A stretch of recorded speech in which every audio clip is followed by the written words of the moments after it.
Assalamualaikum warahmatullahi wabarakatuh. Perkenalkan, nama saya Agung Satya Budi dari Pendidikan Biologi B 2019 dengan nomor induk mahasiswa 130461969.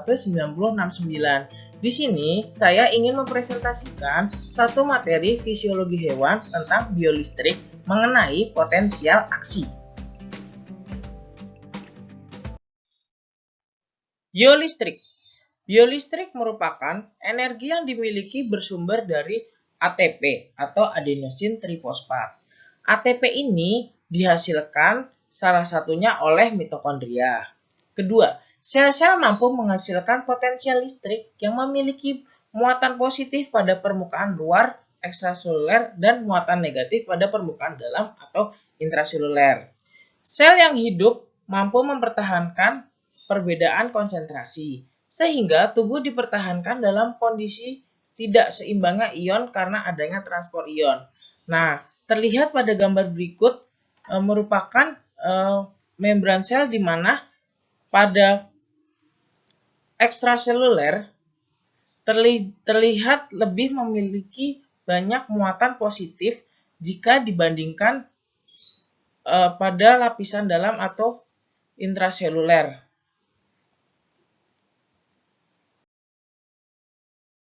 Lalu, apa potensial aksi itu? Potensial aksi merupakan suatu perubahan yang cepat pada membran sel saraf akibat terbukanya saluran ion natrium dan terjadi influx natrium menuruni gradien konsentrasi. Dengan kata lain, potensial aksi terjadi ketika potensial membran dari lokasi sel tertentu dengan cepat naik dan turun. Mekanisme potensial aksi yang pertama yaitu polarisasi. Polarisasi terjadi ketika membran sel tidak mendapatkan rangsangan atau tidak dirangsang. Nah, salah satunya yaitu ketika mata tidak mendapat rangsang berupa cahaya. Pada saat ini, ion channel dalam kondisi tertutup.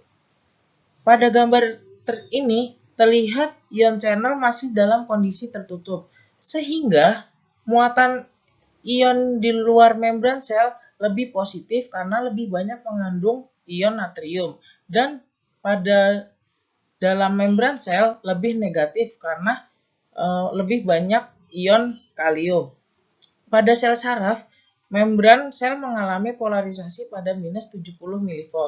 Nah, polarisasi ini terjadi pada garis merah ini, yaitu pada minus 70 mV. Nah, polarisasi ini sering disebut dengan potensial istirahat. Fase yang kedua yaitu depolarisasi.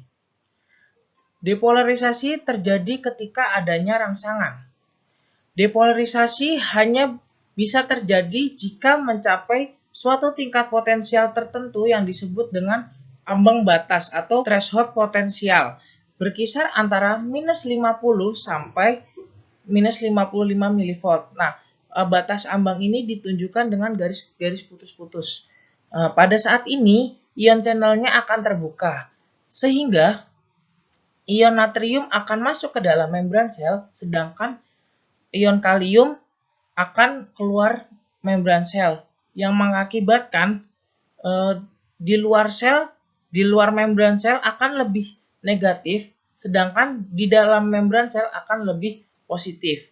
Jika rangsangan terus terjadi, depolarisasi akan naik tajam hingga potensial puncak yaitu pada 30 mV. Fase yang ketiga yaitu repolarisasi. Pada saat repolarisasi, ion channelnya tertutup. Namun yang bekerja adalah pompa NAK-ATPase. Pada saat ini, dua ion kalium akan masuk dari luar membran sel masuk ke dalam membran sel, sementara 3 ion natrium akan keluar sel, sehingga hasil akhirnya dalam keadaan istirahat di luar sel menjadi lebih positif, sedangkan pada dalam membran sel menjadi lebih negatif. Nah, repolarisasi ini ditunjukkan dengan penurunan garis merah ini hingga potensial istirahat kembali. Jika kerja pompa NAK-ATPase terus berlanjut, maka akan terjadi hiperpolarisasi. Nah, pada saat ini membran menjadi lebih terpolarisasi dibandingkan dengan potensial istirahat. Selama hiperpolarisasi, potensial membran semakin menjauhi 0 mV dan menjadi lebih negatif. Misalnya terjadi perubahan dari minus 70 mV menjadi minus 80 mV. Sekian presentasi yang dapat saya sampaikan. Mohon maaf bila ada kesalahan. Wassalamualaikum warahmatullahi wabarakatuh.